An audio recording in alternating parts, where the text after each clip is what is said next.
মাদকের ভয়াল গ্রাস পরিবার, সমাজ ও রাষ্ট্রকে নানাভাবে ক্ষতিগ্রস্ত করছে। আজকের মাদক বিষয় নিয়ে আলোচনার চেষ্টা করব।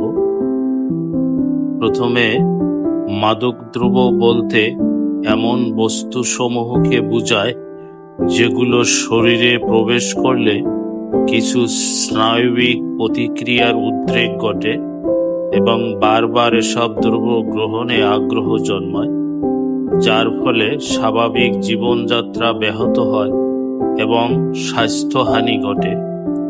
মাদকদ্রব্য স্নায়ুতন্ত্রের স্বাভাবিক কার্যকারিতা নষ্ট করে এবং মানব দেহে বিভিন্ন ক্ষতির প্রভাব সৃষ্টি করে, যার পরিণতিতে অকাল মৃত্যু পর্যন্ত হতে পারে।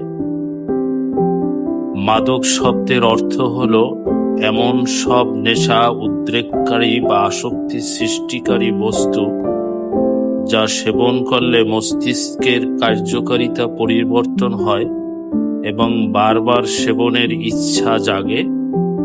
এই দ্রব্যগুলো শরীরে প্রবেশ করে নির্দিষ্ট স্নায়বিক পরিবর্তন ঘটায়, যার ফলে ব্যবহারকারী এর উপর নির্ভরশীল হয়ে পড়ে।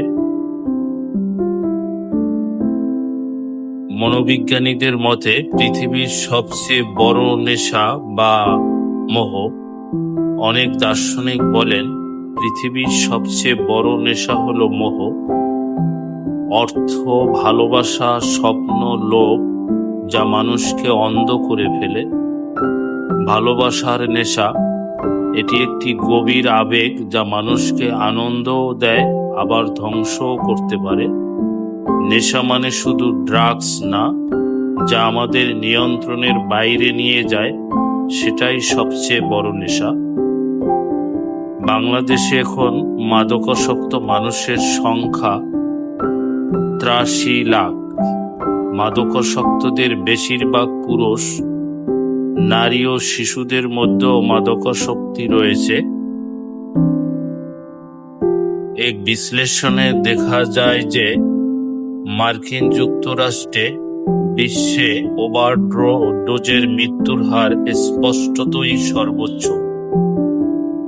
প্যারিস ভিত্তিক গবেষণায় দেখা যায় বিশ্বের প্রায় 20 কোটি মানুষ নিষিদ্ধ মাদক গ্রহণ করে, এমনকি কদাচিৎ মাদক সেবনের ফলেও আসক্তি এবং অবশেষে আসক্তি তৈরি হয়।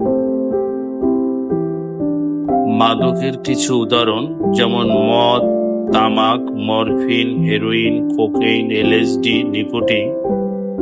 সবচেয়ে আসক্তির ঔষধ হলো হেরোইন, অ্যালকোহল, কোকেন এবং বারবিটুরেটস। বাংলাদেশে সাধারণত কোন ধরনের মাদক পাওয়া যায়?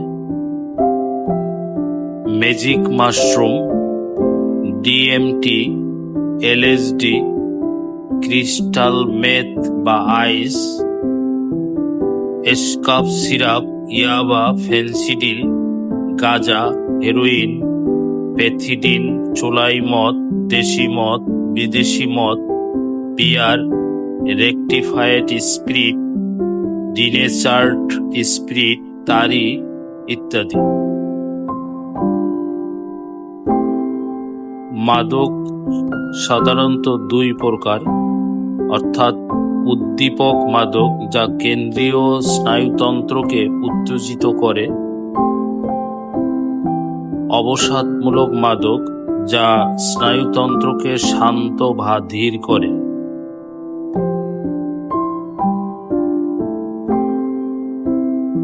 মাদকের বৈশিষ্ট্য: স্নায়বিক প্রভাব। মাদকদ্রব্য মস্তিষ্কের স্নায়ুতন্ত্রে প্রভাব ফেলে, যা স্বাভাবিক কাজকর্মে ব্যাঘাত ঘটায়। আসক্তি: বারবার মাদক গ্রহণের ফলে শরীর ও মনে এর প্রতি প্রবল আকর্ষণ বা আসক্তি তৈরি হয়। শারীরিক ও মানসিক ক্ষতি: মাদক গ্রহণের ফলে শারীরিক ও মানসিক স্বাস্থ্য মারাত্মকভাবে ক্ষতিগ্রস্ত হতে পারে। সংক্ষেপে মাদক হলো এমন এক ধরনের রাসায়নিক পদার্থ যা গ্রহণ করার পর মানবদেহের স্বাভাবিক কার্যকারিতা নষ্ট করে এবং যার প্রতি আসক্তি তৈরি হয়ে জীবন ধ্বংসের দিকে ঠেলে দেয়। বিভিন্ন দেশের সরকার ও মাদক নিয়ন্ত্রণ সংস্থাগুলো তাদের মাদক নিয়ন্ত্রণ আইন অনুসারে মাদকের বিপজ্জনক ও অপব্যবহারের সম্ভাবনার ভিত্তিতে বিভিন্ন শ্রেণীবিভাগে ভাগ করে এবং এই শ্রেণীবিভাগ অনুসারে শাস্তি নির্ধারণ করা হয়। সিগারেট কি মাদক? গবেষকদের মতে হ্যাঁ, সিগারেট একটি মাদক দ্রব্য। সিগারেটের ধোঁয়ায় থাকা নিকোটিন একটি আসক্তির রাসায়নিক পদার্থ যা কেন্দ্রীয় স্নায়ুতন্ত্রকে প্রভাবিত করে, যার ফলে এটি একটি ড্রাগ হিসাবে কাজ করে। এই নিকোটিন ধূমপায়ীদের মধ্যে শারীরিক ও মানসিক নির্ভরতা তৈরি করে, যা একটি মাদকাসক্তির লক্ষণ। কেন সিগারেটকে মাদক বলা হয়? আসক্তির রাসায়নিক। সিগারেটে থাকা নিকোটিন একটি শক্তিশালী আসক্তির পদার্থ যা মস্তিষ্কের উপর প্রভাব ফেলে এবং দ্রুত শরীরকে এর উপর নির্ভরশীল করে তোলে। শারীরিক ও মানসিক নির্ভরতা। নিকোটিনের প্রভাবে শরীর ও মন দুটোই অভ্যস্ত হয়ে যায়, যা ধূমপায়ীকে নিয়মিত সিগারেট সেবনে উৎসাহিত করে। সুবিধা ও অসুবিধা। নিকোটিন কিছু ক্ষেত্রে সতর্কতা বাড়ালেও এর ফলে হৃদস্পন্দন বৃদ্ধি পায় এবং দীর্ঘমেয়াদে এটি স্বাস্থ্যের মারাত্মক ক্ষতি করে। বিশ্বব্যাপী স্বীকৃত। বিনোদনমূলক মাদক ব্যবহারের একটি সাধারণ ধরন হিসাবে ধূমপান বিশ্বব্যাপী স্বীকৃত এবং তামাকজাত দ্রব্য ব্যবহারকে মাদক হিসাবে বিবেচনা করা হয়। মাদকের ক্ষতিকর দিকগুলো হল মস্তিষ্ক ও ষাটযন্ত্রের ক্ষমতা ও শরীরের সূক্ষ্ম অনুভূতি কমিয়ে দেয় এবং স্মৃতিশক্তি কমিয়ে দেয়। মাদক স্বাভাবিক খাদ্য অভ্যাস নষ্ট করে। মাদক যৌন ক্ষমতা কমিয়ে দেয়। এইডস রোগে আক্রান্ত হওয়ার ঝুঁকি বেড়ে যায়। মাদক হৃদরোগ সহ বিভিন্ন রোগে আক্রান্ত হতে পারে এবং রোগ প্রতিরোধ ক্ষমতা কমে যায়। মাদক থেকে বাঁচতে হলে শারীরিক, মানসিক ও সামাজিকভাবে নিজেকে সুস্থ রাখতে হবে। বন্ধু ও পরিবেশ নির্বাচনের ক্ষেত্রে সচেতন হতে হবে এবং প্রয়োজনে বিশেষজ্ঞের সাহায্য নিয়ে চিকিৎসা ও কাউন্সেলিং গ্রহণ করতে হবে। নিজের ভালো থাকা এবং ইতিবাচক জীবনযাপনে জোর দেওয়া, খেলাধুলা ও সামাজিক কাজে যুক্ত হওয়া এবং পরিবার ও বন্ধুদের সহায়তায় মাদকাসক্তি থেকে দূরে থাকা সম্ভব। মাদক থেকে বাঁচার জন্য কিছু উপায়। সচেতনতা ও শিক্ষা। মাদক যে শরীরের জন্য কতটা ক্ষতিকর সে সম্পর্কে স্পষ্ট ধারণা রাখা এবং নিজেকে ও অন্যদের এই বিষয়ে শিক্ষিত করা জরুরি। সঠিক বন্ধু নির্বাচন। এমন বন্ধুদের সাথে মিশতে হবে যারা স্বাস্থ্যকর জীবনযাপনে উৎসাহিত করে এবং যারা মাদক গ্রহণ করে না। পারিবারিক ও সামাজিক দায়িত্বশীলতা। পরিবারের সদস্যদের প্রতি খেয়াল রাখতে হবে তারা অস্বাভাবিক জীবনযাপন করছে কিনা বা কারো সাথে মিশছে তা দেখতে হবে। ইতিবাচক কাজে যুক্ত হওয়া। খেলাধুলা, সামাজিক কাজ এবং সৃজনশীল কর্মকাণ্ডে নিজেকে ব্যস্ত রাখতে হবে যা মাদক থেকে মনকে দূরে রাখতে সাহায্য করে। মানসিক সুস্থতা ও সহায়তা। মানসিক চাপ বা হতাশা থেকে মুক্তি পেতে স্বাস্থ্যকর উপায়ের আশ্রয় নিতে হবে। প্রয়োজনে মনোবিজ্ঞানী বা সাইকোথেরাপিস্টের সাহায্য নিতে হবে। বিশেষজ্ঞের সাহায্য। যদি কেউ মাদকাসক্ত হয়ে পড়ে তাহলে হতাশ না হয়ে ধৈর্য ধরে বিজ্ঞানভিত্তিক চিকিৎসা নিতে হবে। এক্ষেত্রে মাদকাসক্তি বিশেষজ্ঞ, মনোরোগ বিশেষজ্ঞ এবং সাইকোলজিস্টের ভূমিকা গুরুত্বপূর্ণ। নেশার সহজলভ্যতা পরিহার। মাদক যেখানে সহজে পাওয়া যায় সেই স্থানগুলো এড়িয়ে চলতে হবে। এটি মাদক গ্রহণ থেকে বিরত থাকার একটি কার্যকর উপায়। জীবনযাত্রার মান উন্নয়ন। সুষম খাদ্য গ্রহণ, পর্যাপ্ত ঘুম এবং পরিমিত জীবনযাপন করলে শরীর ও মন সুস্থ থাকে এবং মাদকের প্রতি আকর্ষণ কমে যায়। মাদকের বিষয়ে ইসলামের ব্যাখ্যা হল, ফিকা তথা ইসলামী ব্যবহারিক বিধান মতে মাদক গ্রহণ হারাম হওয়ার পাশাপাশি তা আপত্তিও রয়েছে। কোনো মুসলমানের মাদক ব্যবহার করা যেমন হারাম, অনুরূপভাবে তা সংগ্রহ, সংরক্ষণ ও বিতরণ করা এবং ক্রয় বিক্রয় করা সম্পূর্ণরূপে নিষিদ্ধ। বিশ্ব শান্তি, সমৃদ্ধি এবং স্থিতিশীলতার জন্য সর্বস্তরে মাদক পরিহার করতে হবে। ইসলামে মাদক সেবন নিষিদ্ধ। ইসলামে অন্য যেসব নিষিদ্ধ বা অপরাধ হিসাবে বিবেচিত বিষয় রয়েছে সেগুলো থেকে ব্যক্তি চাইলেই সহজে বিরত থাকতে পারে, অর্থাৎ ইচ্ছা করলে এসব অপরাধ থেকে সরে থাকা যায়।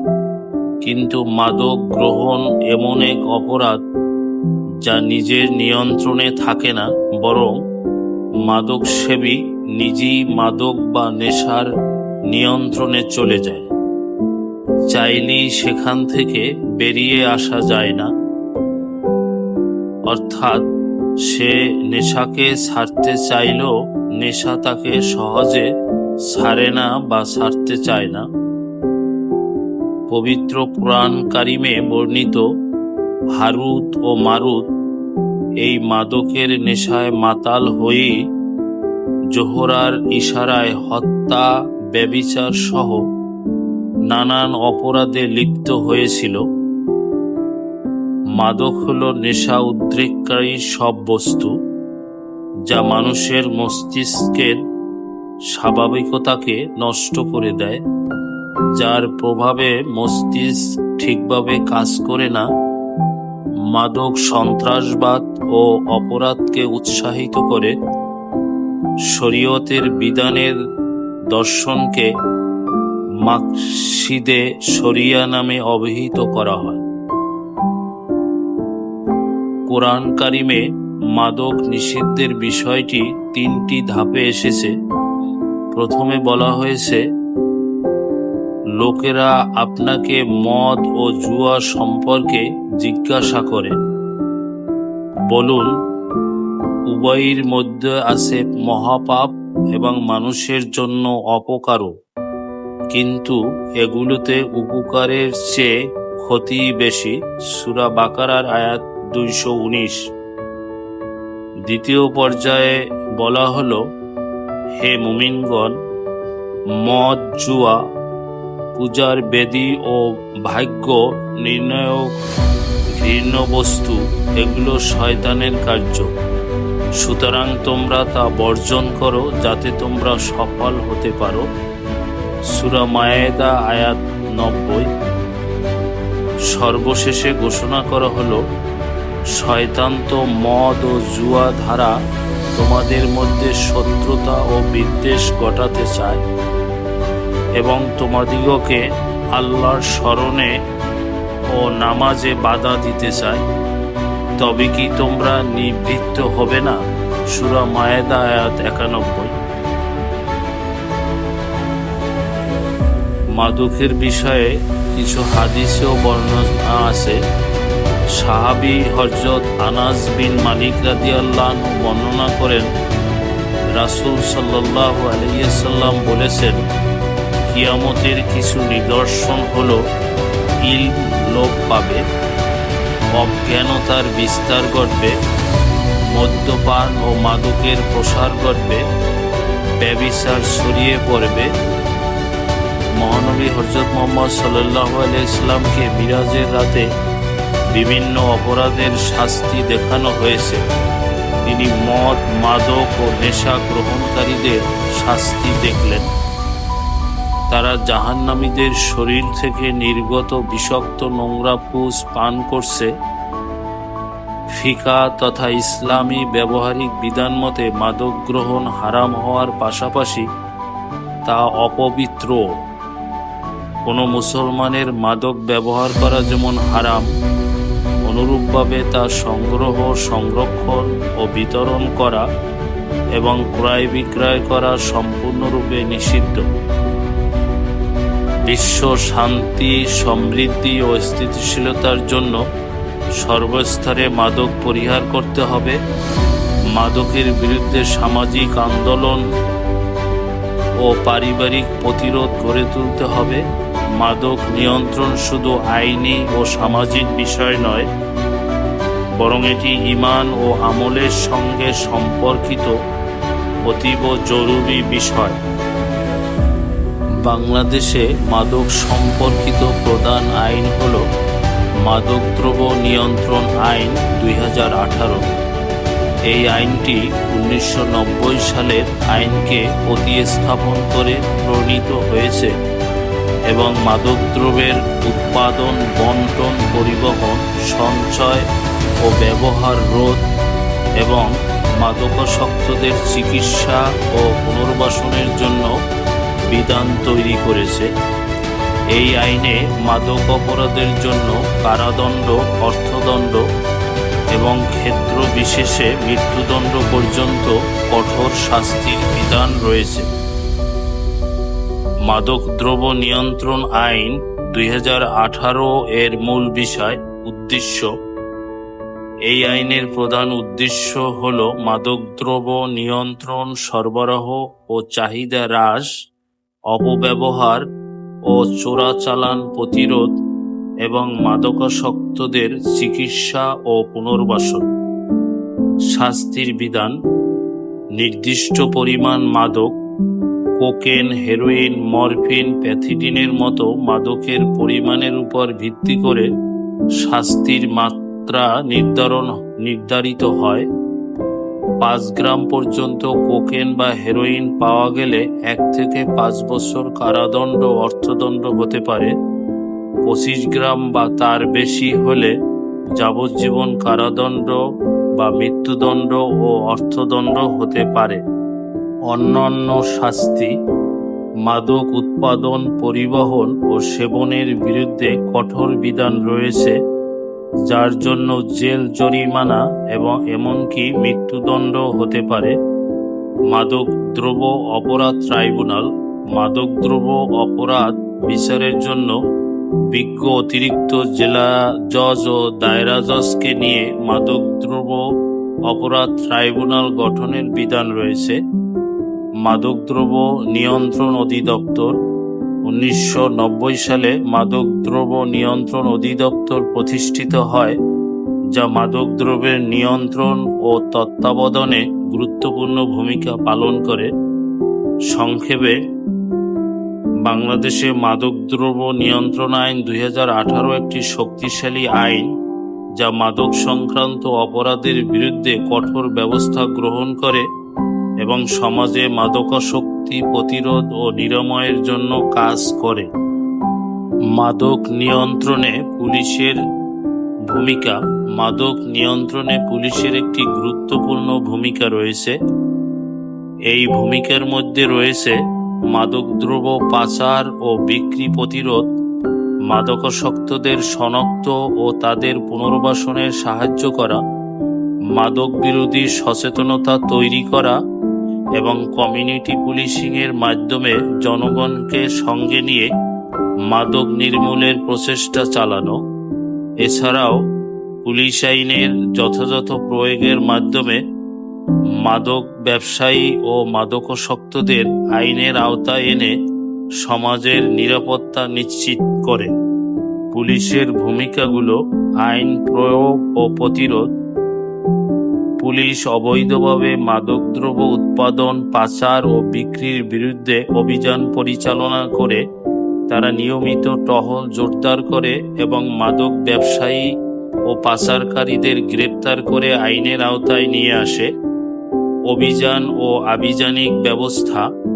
মাদক বিরোধী অভিযান পরিচালনা করে পুলিশ দেশের বিভিন্ন স্থান থেকে মাদকদ্রব্য উদ্ধার করে এবং মাদক সংশ্লিষ্ট অপরাধীদের বিচারের সম্মুখীন করে। সচেতনতা বৃদ্ধি। পুলিশ মাদক বিরোধী বিভিন্ন ক্যাম্পেইন, সেমিনার এবং কার্যক্রমের মাধ্যমে জনগণকে মাদকদ্রব্যের কুফল সম্পর্কে সচেতন করে তোলে। এর ফলে মানুষ মাদককে না বলতে শেখে। পুনর্বাসন ও সহায়তা। মাদকাসক্ত ব্যক্তিদের শনাক্ত করে তাদের চিকিৎসা ও পুনর্বাসনে পুলিশ সাহায্য করে। মাদক নিরাময় কেন্দ্র ও সংশ্লিষ্ট সংস্থার সাথে সমন্বয় করে এ কাজটি করা হয়। Community policing. স্থানীয় জনগণের সাথে পুলিশের সুসম্পর্ক স্থাপন করে কমিউনিটি পুলিশিং কার্যক্রমকে শক্তিশালী করা হয়। এর মাধ্যমে সমাজের মানুষ ও পুলিশ একসঙ্গে মাদক নিয়ন্ত্রণে কাজ করে, যা অপরাধ প্রবণতা কমিয়ে আনে। আন্তর্জাতিক সহযোগিতা। মাদক একটি বৈশ্বিক সমস্যা, তাই পুলিশ অন্যান্য দেশের আইন প্রয়োগকারী সংস্থা এবং আন্তর্জাতিক সংস্থার সাথে মাদক পাচার ও অপব্যবহার রোধে সহযোগিতা করে থাকে। চ্যালেঞ্জ ও করণীয়। মাদক নিয়ন্ত্রণে পুলিশের সামনে নানা চ্যালেঞ্জ থাকলেও প্রধানমন্ত্রী দেশের পুলিশকে কার্যকর ভূমিকা রাখতে নির্দেশ দিয়েছেন। পুলিশকে আরও দক্ষ করে তোলা, আধুনিক প্রযুক্তির ব্যবহার বাড়ানো এবং জনগণের সমর্থন ও সহযোগিতা নিয়ে একসাথে কাজ করার মাধ্যমে মাদক নিয়ন্ত্রণে পুলিশ তাদের গুরুত্বপূর্ণ ভূমিকা পালন করতে পারে।